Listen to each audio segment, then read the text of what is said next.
we've been talking about China's economy pretty much every show. Yeah. For like the last, what episode is this? 36. Yeah. So for the last 36 weeks, we've talked about China's economy on our show. And we've been talking a lot about their real estate crisis. We've been talking a lot about their deflationary spiral because prices are decreasing. Companies are making less money in profit, which means wages are suffering. Consumption is down. All these things are adding up to a bit of a nightmare. Exports to the United States are down. Youth unemployment is up. Yeah. There's a lot of bad things going on in the Chinese economy. And we're here to give you another bad thing going on in the Chinese economy. We want to talk about foreign direct investments that are going into China. Yeah. China basically grew through foreign direct investment. In the early 2000s, very specifically after 2005, foreign direct investment just shot up to the roof and basically grew the Chinese economy. The West built China. The United States, Europe, our companies totally built the country up into what it is today, the manufacturing powerhouse. Well, the economy only recorded $33 billion of investments abroad from 2023. Well, what does that mean? $33 billion sounds like a lot of money to me. Let's put that number in perspective. This was an 82% decline from the previous year. It's crazy. The previous year, it was $330 billion? Yeah. Declines down to $33 billion. This is the lowest annual figure since 1993. This screams that the international markets and international capital has no trust in China for the future. All I'm seeing in this chart is decoupling. Decoupling. That is the one word that is coming out of it. Yes, America and Europe are not Europe because we'll get into that, but America is no longer playing. Europe is probably on their heels, but not yet. Well, I'll say this now because we talked about it. The German companies have actually reached $13 billion of investments, which is the highest Germany has ever invested in China. Yeah. And we've talked about, we did a deep dive into the German economy. We talked about how, so Germany is a heavy manufacturing economy, right? It's obviously known for its cars, but also its chemicals industry is huge.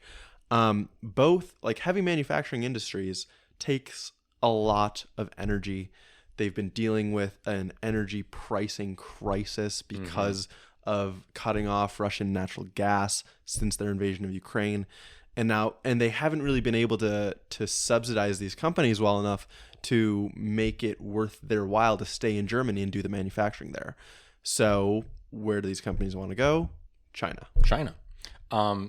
So China is coming off the Lunar New Year, and this is a big deal in China. Everyone gets like 2 weeks off. So economic activity pretty much slows down. Governmental activity pretty much goes to zero, and everyone just kind of spends time with their family. Wish we had something like that, or we just get 2 weeks where you just like do nothing. Do you not get any time at Christmas? Do you not get the week? No, I don't get the week. I get the week. Damn, bro. Yeah. Damn, gotta use my PTO for that. Yeah. Okay, so Chinese officials are pushing for the idea that they need to increase investor confidence, right? They need to prove to investors that China is a safe place to put their money. Now, this is big, and China made a big presence at Davos this year, right? Yeah. China was very, very present at Davos, talking to these capitalists and trying to convince them that China is a safe place to invest, that we are the economy of the future. When China came to San Francisco, they met with a bunch of business leaders. They were selling access to Xi for like $40,000. Yep. Which like isn't actually that much. Like if I were to think about like talking to a world leader and like getting in his ear, didn't think it would only cost me $40,000 to sit next to Xi at a dinner party. I actually just read an article that was talking about Mitt Romney's 2012 presidential campaign, and he had a fundraiser that was $50,000. Wow, back then. Yeah. Wow. Right. And so that's just a candidate. Like Xi is arguably the second most powerful person in the world. Yeah. That's crazy. Yeah. That's crazy. So again, China's trying to build up this confidence. Well, it's getting more and more difficult because not only is the Chinese economy in a slump, but China is pressuring foreign companies when they do get into China to follow the CCP party line. Yeah. One example we gave was this consultants agency that was doing research on the Chinese economy. And they basically like totally stopped their operation because they didn't want the research that these guys were doing to get out into the public, right? Because they didn't want to hurt either their stock market, which is currently, not doing great, or hurt foreign direct investment. Obviously couldn't stop that.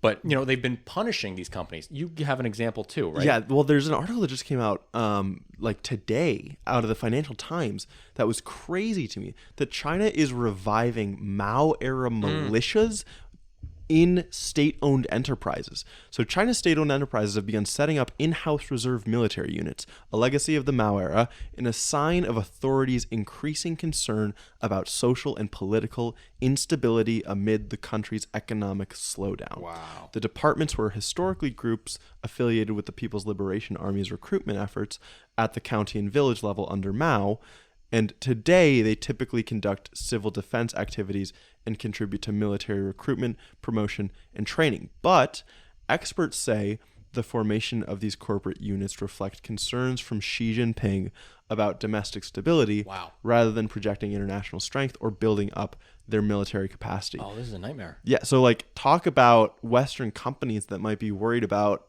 too much regulation, right? He's literally installing military units inside companies to make sure they follow they toe the CCP line. I will say these are state-owned enterprises that are setting up in-house reserve military units, right? So they're state-owned, but the fact that this is happening is not going to be conducive to a business environment. Correct. There are occasional examples of private-owned. These are almost entirely state-owned where it's happening. Okay, but I don't know. It's also a symbol it's a signal that she is extremely worried about the social unrest. That's like the biggest part of this, right? It's also like how he's choosing to handle the crisis. He's not choosing to handle the crisis through better economic management. Yeah. He's not trying to do it through stimulus packages, though.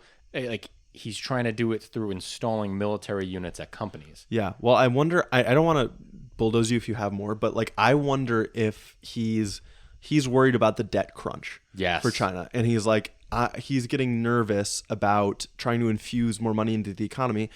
The advice that I've seen from many articles is that they need an infusion of cash on the consumer side, on the demand side. For so long, Xi's economic policies have focused on boosting supply, boosting manufacturing and production, but now his own people not only they can't buy anything, and they also are scared to try to buy anything. They feel like they need to just hold on to all their savings. My worry with this kind of thing happening, with these military units going into these state-owned enterprises, this feels like how you start a revolution, man. This is how you radicalize people. Yes. Right? By trying to squeeze them harder. This is when the dictator gets more and more fearful and feels like they have to shut down more and more of their freedoms. Yes. That's when people start doing crazier things to get those freedoms. Absolutely. And, this is building out this militia unit thing. This is how you create this dual aspect of society where these military reserve units now feel some direct loyalty to the state above the people themselves. Yeah. And then you start getting into some crazy shit. Yeah. So this is not cohesive for a good society at all. No, this is no way to run a country. This is terrible. No, I mean, I expect it to I expect the social situation to decline we know the economy is declining. The foreign direct investment is going to keep being withdrawn as countries, as the U.S. and I think Europe will follow soon, start to institute more protectionist policies against cheap Chinese goods. The demand that they're getting from elsewhere is going to shrink as well. To me, it looks like a joint economic and social spiral that's just going to get to a very bad place. The truth is they need to boost domestic demand. Yeah. I don't think that they have the infrastructure to do that. I don't think they have the infrastructure that the U.S. has to just send out stimulus checks to everybody. I don't think they have the same capabilities. No. So it's going to be just it's going to be a whole nightmare. But the Chinese economy continues to, struggle, and we'll keep you updated as things go on there. But it's crazy to me. Yeah, it is crazy.